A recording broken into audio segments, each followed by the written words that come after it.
Hello guys, आप सभी का स्वागत करते हैं एपिसोड नंबर 9 के साथ। तो ज़्यादा टाइम वेस्ट नहीं करते, चलिए शुरू करते हैं। शुरू करने से पहले जिसने भी चैनल को सब्सक्राइब नहीं किया सब्सक्राइब कर दो एंड बेल आइकन को ऑल पर जरूर सेट करना, ताकि मेरा भी नोटिफिकेशन है ना आप तक जल्दी से जल्द पहुंच जाए और आपको पता चल जाए। तो चलिए शुरू करते हैं। एपिसोड की स्टार्टिंग में हमें दिखाया जाता है वूजिन को, जो कि यूनी से पूछ रहा होता है आखिरकार तुम हो कौन।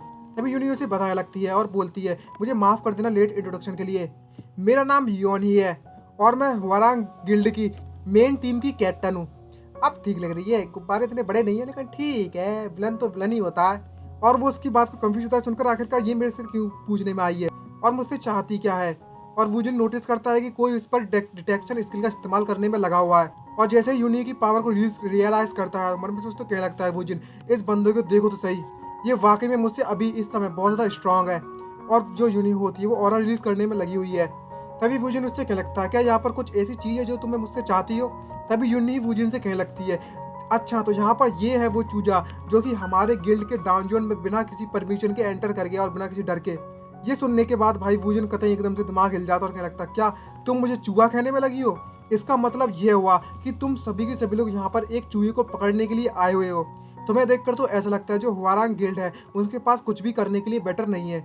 और तुम्हारा जो डाउनजोन था वो वाकई बहुत ज़्यादा एकदम ए नंबर का लाउजी था और उसमें कुछ ऐसा खास भी नहीं था। तभी अचानक से ये बात कर ही रहा होता है, तभी एक हाथ सीधे वूजिन के मुंह पर लगता है और एक बंदा सीधे वूजिन को जमीन पर पटक देता है बिना कुछ कहे। और वो बंदा उससे कहने लगता है तुम अपना मुंह इस तरीके से मत चलाओ जैसे अपनी इच्छा करे। तब हमारी गिल्ड ऐसी नहीं है जिसका नाम तुम जैसा बास्टर कोई ले सके और तुम जैसा बास्टर कुछ बुरा हमारी गिल्ड के बारे में बोल सके। तुम्हारी अभी इतनी औकात नहीं है। ये देखने के बाद वूजिन और भी तो गुस्से में आ जाता है और कहने लगता है जरा देख दो इस बास्टर्ड को। और सीधे उसका हाथ पकड़ता है और पीछे करके मारने के लिए चालू हो जाता है वूजिन उसे। ये देखकर जिस बंदे ने वूजिन पर अटैक किया होता है वो कहीं सरप्राइज होता है और यूनी ये सब देख रही होती है। लेकिन यूनी इस बात को झेल नहीं पाती और सीधे वूजिन के पास आती है और एक एक उसके पेट में दे मारती है, जिससे कारण वूजिन बहुत ज्यादा दूर जगह गिरता है और जमीन पर गिर जाता है। और यूनी वापस से आती है और अपनी जो किक है अपने जो पैर है उसको 180 डिग्री पर करती है ऊपर। भाई साहब बहुत कुछ दिख जाएगा, ये एंगल कुछ जाना पहचाना ही नहीं लग रहा क्या गाइस।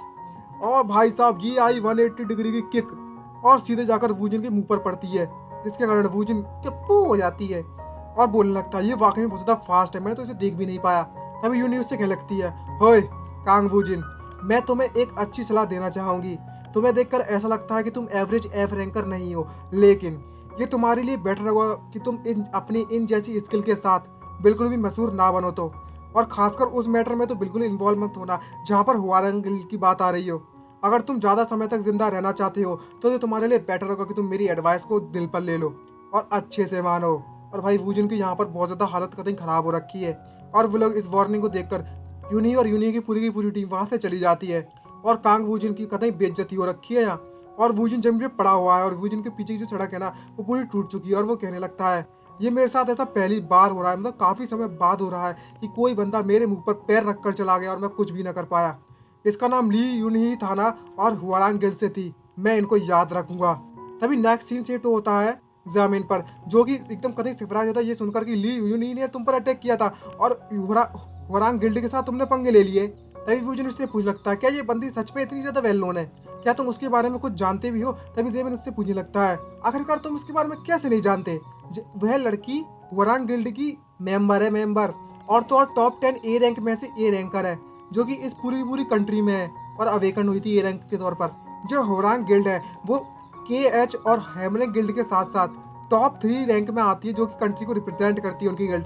और पूरी दुनिया इनकी गिल्ड के बारे में जानती है और तो और इकोनॉमिक के तौर पर और पॉलिटिक्स के तौर पर वे नंबर 1 पर आते हैं। हर तरीके से टोटल नंबर 1 पर इन्फ्लुएंसर के तौर पर है ये। तुम्हें पता भी है कुछ आखिरकार तुमने हुआरांग गिल्ड के साथ ऐसा क्या किया जिनकी अटेंशन तुम पर आ गई है, और वो भी अपनी पहले डांजोन रेड पर। तभी वूजिन उससे क्या लगता है इधर इस भाषण को देखो तो सही, आखिरकार तुम्हारे कहने का मतलब क्या है कि मैंने क्या किया। जब तुम्हारा तुम्हारा जो ब्रदर है उसकी स्ट्रेंथ वापस आ जाए ना पहले जितनी, तब मैं इन जैसे ट्रक बड़े बड़े लोग भी आए ना हुरांग से तो उन्हें आसानी से संभाल लूंगा। ये सुनने के बाद जेमिन कहीं कतई हंसने लगता है और कहने लगता है जरा हमारे ह्यूंग को देखो तो सही, हमारे ह्यूंग का जो सेल्फ कॉन्फिडेंस है वाकई में बहुत इंक्रेडिबल है। और कहने लगता है तुम अभी एफ रैंक पर हो, एफ रैंक। जो सुनने के बाद वूजिन को बहुत ज़्यादा गुस्सा आने लगती है और कहने लगता है जरा इस भाषण को देखो तो सही। और तभी मन में सोचने लगता है और गहरी सोच में पड़ जाता है और कहने लगता है ये बात सच तो है, मैं इस समय पर काफ़ी ज़्यादा डिसएडवांटेज पर हूँ और मैं भले ही अभी लेवल अप कर दूँ अगर मैं डाउनजोन के बाहर 1-on-1 फाइट किसी से करता भी हूँ तो यहाँ पर मेरी एक लिमिट है कि कितनी ज़्यादा पावर का इस्तेमाल कर सकता हूँ, और मैं नेक्रोमेंसर स्किल का भी। और मुझे नेक्रोमेंसर स्किल का इस्तेमाल करना है फाइट्स में तो मुझे डेड बॉडी की जरूरत पड़ेगी। और तभी जेमिन उसे बुरा नहीं लगता है, हुइंग। तभी जो वुजिन होता है वो कुछ निकालता है और उसे कहने लगता है, हे बाकी सब बकवास छोड़ो, ये तुम्हारे लिए गिफ्ट लाया हूँ मैं कुछ। तभी जेमिन उससे पूछ लगता है, हे हुइंग, आखिरकार तुम मेरे लिए परफ्यूम क्यों लेकर आए हो? तभी वुजिन उसे बताता है, जरा इस बादशाह को देखो तो सही, कितना ज़्यादा एक्टिंग कर रहा है सरप्राइज के तौर पर। और वुजिन उसे वो पैसे दे देता है जो उसने उधार लिए होते हैं और कहने लगता है, जो पैसे मैंने तुमसे उधार के तौर पर लिए थे वो ये रहे। और जेमिन ये देखकर कभी सरप्राइज होता है और कहने लगता है, ये तो बहुत ज़्यादा पैसे हो गए हैं, इतने मैंने तो उधार भी नहीं दिए थे। तुम्हें जितना मैंने उधार दिए थे सिर्फ उतने ही दो तो बेटर रहेगा, और मुझे इतने पैसों की जरूरत भी नहीं है। तुमने भी मेरी काफ़ी ज़्यादा मदद की है वैसे। तभी वुजिन से कहने लगता है, जरा इस बादशाह को देखो तो सही, शांति से रख ले पैसे। ये देखने के बाद वो कभी इमोशनल हो जाता है जेमिन। तभी वुजिन उससे कहने लगता है, जो मैंने तुमसे पैसे उधार लिए थे उसके तौर पर और मैं यहाँ पर रह रहा हूँ उसका पैसे तुम ये समझ सकते हो कि मैं उसके लिए दे रहा हूँ तुम्हें। तभी जेमिन कहने लगता है, अगर ऐसी बात है तो ठीक है, कोई बात नहीं, मुझे कोई परेशानी नहीं है इसमें। और भाई इतने सारा पैसे देखकर तो पसीना पसीना हो जाता है, और मन में सोचते कहने लगता है, इसका मतलब ये हुआ कि जो मेरा हुइंग है वो अब से यहीं पर रहने वाला है। और वुजिन तो कभी बहुत ज़्यादा खुश होता है। तभी जेमिन से पूछ लगता है, हुइंग, क्या तुम अपनी मदर से नहीं मिले? तभी वुजिन उसे बताता है, जरा इस बादशाह को देखो सही, और उसे बताता है कि जो मेरा हाउस है वो वाकई में बहुत ज़्यादा छोटा था। जब तक मैं एक नया घर नहीं खरीद लेता तब तक मैं तुम्हारी केयर में रहूंगा, तुम मेरा ख्याल रखोगे। क्या मैंने जो पैसे तुम्हें दिए हैं वो काफ़ी नहीं है क्या? तुम्हें और चाहिए? सुनने के बाद जेमिन से कहने लगता है, ऐसी बात बिल्कुल नहीं है, पैसों के बारे में बात नहीं कर रहा मैं। तभी अचानक से वो किसी चीज़ को देखकर सरप्राइज होता है और देखता है कि उसके ब्रदर ने यानी कि उसके हुइंग ने एक नया मोबाइल ले लिया, और कहने लगता है, तुमने अपना मोबाइल फ़ोन बदल लिया है? वाह, देखो तो ये न्यूएस्ट मॉडल है अभी का। और पूछता है, क्या मैं इसे छू सकता हूँ?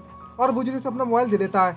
और जेमिन देखते ही उससे कहने लगता है, जरा इसे देखो तो सही, इसका जो कलर है वो क्रेजी रेड कलर है। वुजिन पूछता है, क्रेजी रेड?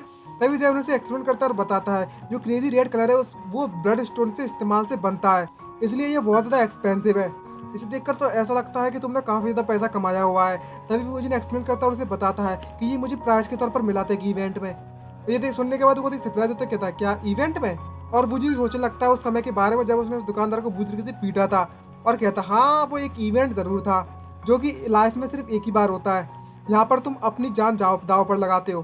तभी जेमिन कहता है, ये तो वाकई में बहुत ज़्यादा क्रेजी है यूइंग, तुम्हारी जो स्किल्स है तुम वाकई में बहुत ज़्यादा स्किलफुल हो इस मामले में। तो वो चीज़ सुनकर कभी सरप्राइज होता है। जेमिन उसे एक्सप्लेन करता है और बताता है, जरा देखो तो तुम्हारे अकाउंट में कितने ज़्यादा जीरोज हैं। तभी वुजिन उससे पूछता है, जरा दिखाना सही मोबाइल में क्या क्या देख रहे हो तुम। और अपना बैंक अकाउंट जैसे ही चेक करता है ना, तो भाई साहब उसके अंदर 40 मिलियन होते हैं पैसा। तभी वुजिन कहने लगता है मोबाइल का ये बैलेंस देखने के बाद, जरा उस कमीने बादशाह को देखो सही, मैंने सिर्फ इससे ये कहा था कि 4 मिलियन भेजना, इसने तो मुझे 40 मिलियन भेज दिया बे। तभी नेक्स्ट सीन शिफ्ट होता है एंजल कॉफ़ी शॉप पर। यहाँ पर उसने होंग को बुलाया होता है। होंग वहाँ पर आ जाता है अपना गर्दन झुकाते हुए, और होंग उससे पूछता है, हे क्या आप ठीक हो इस समय पर? तभी वुजिन उससे कहने लगता है, अभी हमें सिर्फ कुछ ही घंटे हुए हैं अलग हुए हैं, आखिरकार तुम्हारा मतलब क्या है कि तुम कैसे हो, और तुम इसके बारे में एक्सप्लेन करो सबसे पहले। क्या तुमने मुझे किसी हॉबो के तौर पर ले रखा है क्या? मैंने तुमसे कहा था कि तुम मुझे सिर्फ 4 वंस भेजना, मतलब 4 मिलियन भेजना। लेकिन भाई जो हॉन्ग होता है वो अभी भी कंफ्यूज और मन में सोचते कह रहा होता है, अरे यार तो इसका मतलब ये हुआ, ये सच में 4 वन के बारे में बात कर रहा था मेरे से। अगर तुमने मुझे पे नहीं किया था उस समय के बारे में याद कर रहा है कि जब उसने उसे धमकी दी थी, अगर मैंने इसे इसके पैसे नहीं दिए तो मेरी भी हालत उन लोगों की तरह होगी जो डाउनजन में हुई थी उनकी। और वो पसीना पसीना हो जाता है और वो अपने घुटनों के बाद सामने बैठ जाता है और चिल्ला चिल्ला कर कहने लगता है, हे ह्यूलिंग प्लीज़ मुझे बचाइए, मेरी मदद कीजिए। तभी वो बोल लगता है, अब क्या हो गया तुम्हें? और वो चिल्ला चिल्ला कर कहने लगता है, तुम्हें घबराने की जरूरत नहीं है ह्यूलिंग, मैं तुम्हारे पैसे जरूर चुका दूंगा, मुझे बस थोड़ा सा समय दे दीजिए। और भाई साहब ये सब सुनने के बाद जितने भी लोग होते हैं आसपास के, वे कहने लगते हैं, क्या ये कोई गैंगस्टर है? यहाँ पर प्राइवेट लोन के बारे में बात चल रही है, और उल्टी सारी बातें करने लगते हैं उसके बारे में ये सब देखकर। तभी वुजिन ये देखकर गुस्सा हो जाता है और कहने लगता है, ये जल्दी से आकर टेबल पर बैठ जाओ, अगर तुम नहीं बैठे तो मैं तुम्हें यहीं पर मार दूंगा। और होंग ये देखकर सुनकर डर जाता है। तभी उसे होंग बताता है, ह्यूलिंग मुझे माफ़ कर देना, लेकिन मेरे पास ऐसा कोई तरीका नहीं है जिसके कारण मैं 4 बिलियन वॉन यहाँ पर इकट्ठे आपको दे सकूँ, लेकिन अगर आप मुझे थोड़ा समय दे देते हो तो मैं इस बात को श्योर करूँगा कि मैं इसे पे कर पाऊँ।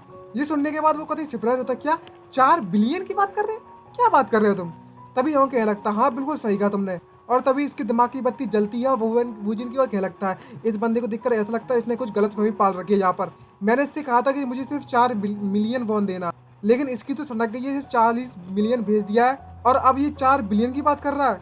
इस समय के जो बच्चे हैं वो वाकई में पैसों से भरे पड़े हैं, यहाँ पर कोई गलतफहमी हो रखी है, लेकिन इसका फ़ायदा तो उठाना बनता है ना। और भाई साहब कहीं इस्माइल मारता है लालची वाली वुजिन और कहने लगता है, अच्छा अगर ऐसी बात है तो तो तुम कितना समय लेना चाहते हो? और मन में सोचते कहता है मेरे लिए ये बहुत ज़्यादा अच्छा अपॉर्चुनिटी है, इसका फ़ायदा तो मैं उठाऊँ ना उठाऊँ ऐसा हो ही नहीं सकता भैया। और इसी के साथ ये एपिसोड यहीं पर समाप्त होता है। आई होप आपको वीडियो अच्छी लगी हो। अच्छी लगी तो लाइक सब्सक्राइब करना मत भूलिएगा। सब्सक्राइब करने के बाद बेल आइकन को ऑल पर सेट कर दीजिएगा। मिलते हैं नेक्स्ट वीडियो में, आज के लिए इतना ही।